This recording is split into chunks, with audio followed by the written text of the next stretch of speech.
Appelez le guide. Côte d'Ivoire le plus doux au monde. Ils sont où? On a avancé là-bas. Ils sont où? Ils pensaient que c'était fini, mais on est là. Je dis, ils sont où? Éléphants arrivent, ils sont où? Tous ceux qui ont se réduit, ils sont où? Ils pensaient que c'était fini, mais on est là. Découragement n'est pas ivoirien. Quel que soit ce qui va arriver, on est toujours debout. Il dit, il y a qui même devant nous. C'est pas les chats du Cameroun qui vont nous effrayer. C'est pas les pigeons du Congo qui coupent nos cœurs. Requin de Cavera, c'est tout avec Gatiégué. Les étalons, on va courir. Hey! Oh. Ils sont où? Ils sont où? Gislain Konao, ils sont où? Masgadel. Partagez le direct pour faire MS. Partagez le direct, mettez le cœur pour faire MS. Partagez le direct, partagez le direct. C'est le guide. Il est midi, mais on peut le faire. Allons-y, à 4000 personnes connectées, il commence à parler. Partagez le direct, partagez pour faire MS. On vous a déjà dit la coupe là, ça bouge pas, ça peut pas bouger, ça reste chez nous.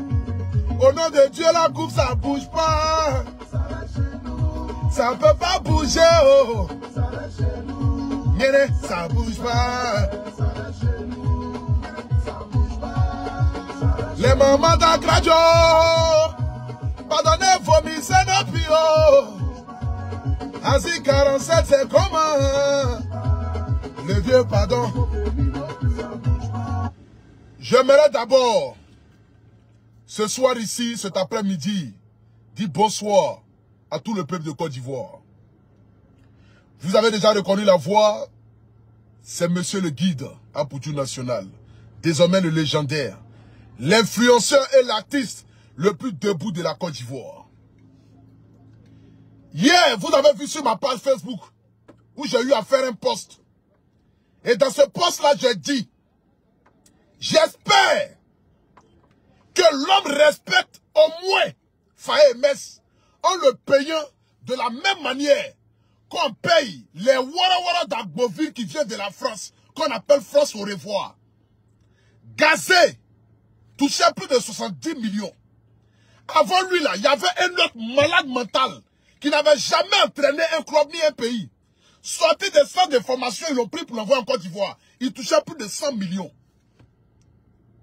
Il touchait plus de 100 millions. Mais pourtant, le monsieur qui nous a envoyé en Coupe d'Afrique, comment il s'appelle là? Le vieux là.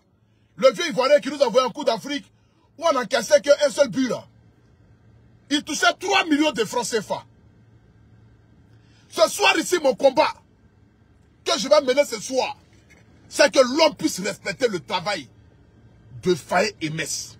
J'aimerais ici demander à tout le monde, il est midi 16, beaucoup de personnes ne sont pas connectées, mais partagez-moi le direct afin que tout le monde puisse voir ce direct là. Allons-y à 5000 personnes connectées rapidement, parce que le guide doit parler, et c'est de ça qu'il s'agit. J'aimerais ici m'adresser à son excellence, monsieur le chef de l'État, président de la République de Côte d'Ivoire, celui-là même qui a envoyé le décret qui dit cette année 2023 était l'année de la jeunesse. Aujourd'hui, c'est l'année de la femme. Mais l'année dernière, c'était l'année de la jeunesse. Papa Ado, cette jeunesse-là, guidée par M. Faye Mess avec sa sélection ivoirienne, qu'il a pris dans une catastrophe. Il a pris les éléphants au bord de la mer, où la plupart de ces joueurs étaient tous noyés. Où la plupart de ces joueurs étaient tous noyés. Il est venu, M. Faye Mess. On a tous vu ici le match contre le Sénégal. Son système de jeu, son système de défense, de recul était extraordinaire. Malgré qu'on était mené, vous avez vu le changement que Faye Mess a fait. Qui a fait rentrer Diakité. Qui a fait rentrer, comment il s'appelle là? Oh, le jeune là, Adengra.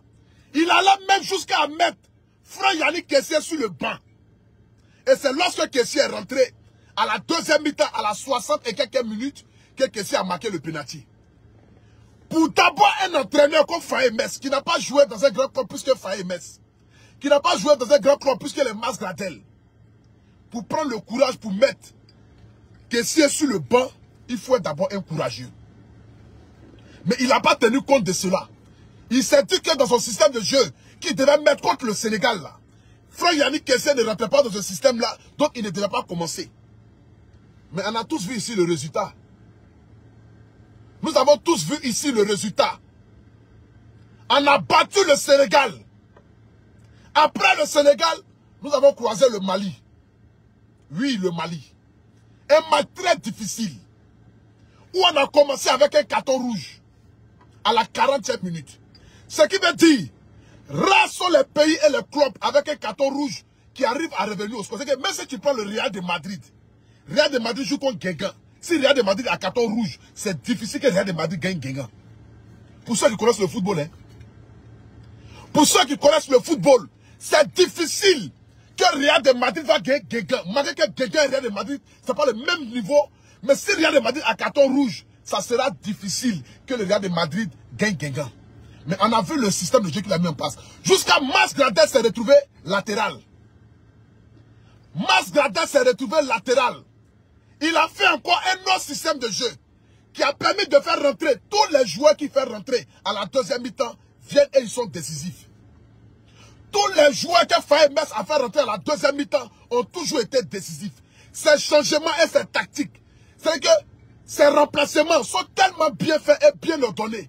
Son système de jeu, malgré le carton rouge pour ne pas encaisser, et puis marquer, était tellement extraordinaire que je me suis assis, j'ai dit non. Je dis non. Il faudrait qu'on puisse respecter cet entraîneur-là. On a passé tout notre temps à donner de la valeur à ceux qui ne devaient pas avoir de la valeur.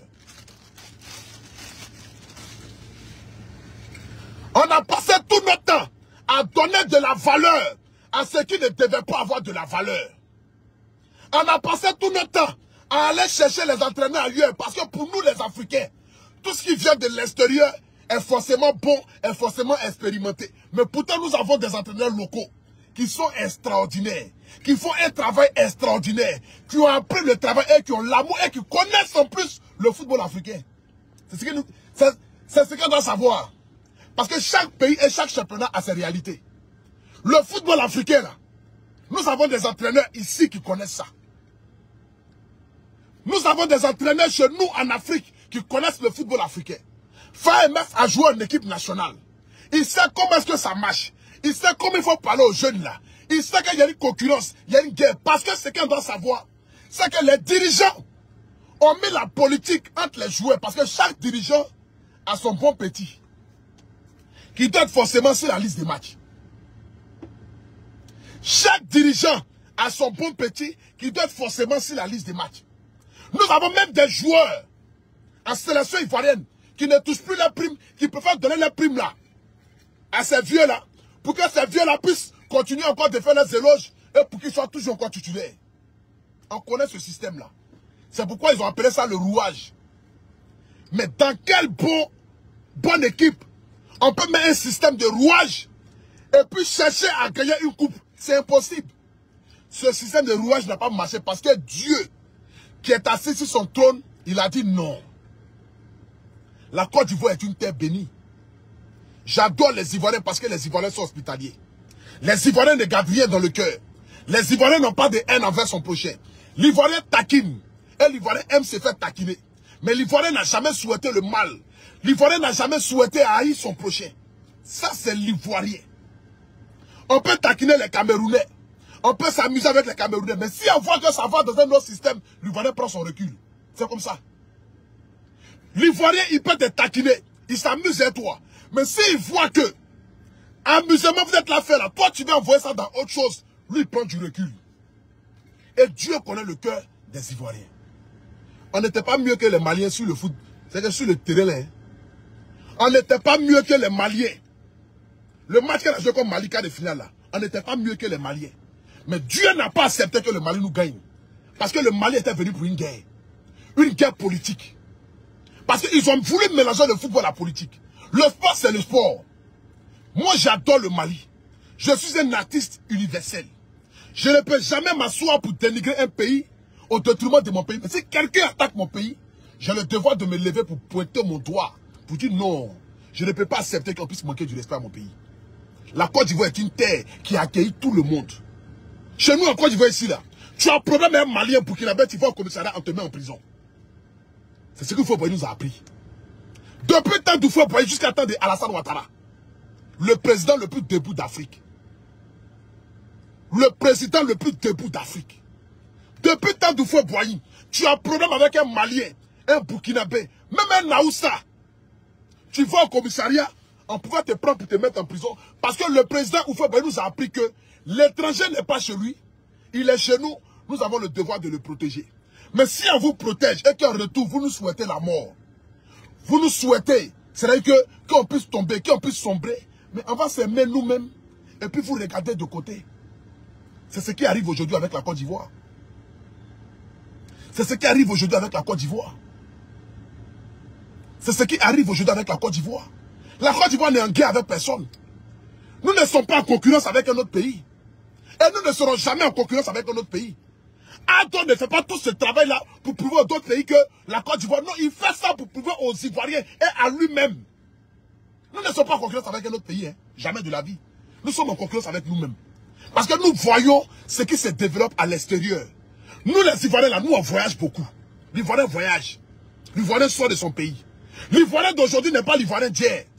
Où nous allons nous asseoir là pour avoir des dirigeants qui vont nous sombrer dans la haine, dans la zizanie et dans le mépris. L'Ivoirien d'aujourd'hui va chercher et vient investir dans son pays et il va voir ce qui se passe à l'extérieur pour venir reproduire dans son pays. C'est l'Ivoirien d'aujourd'hui. C'est l'Ivoirien d'aujourd'hui.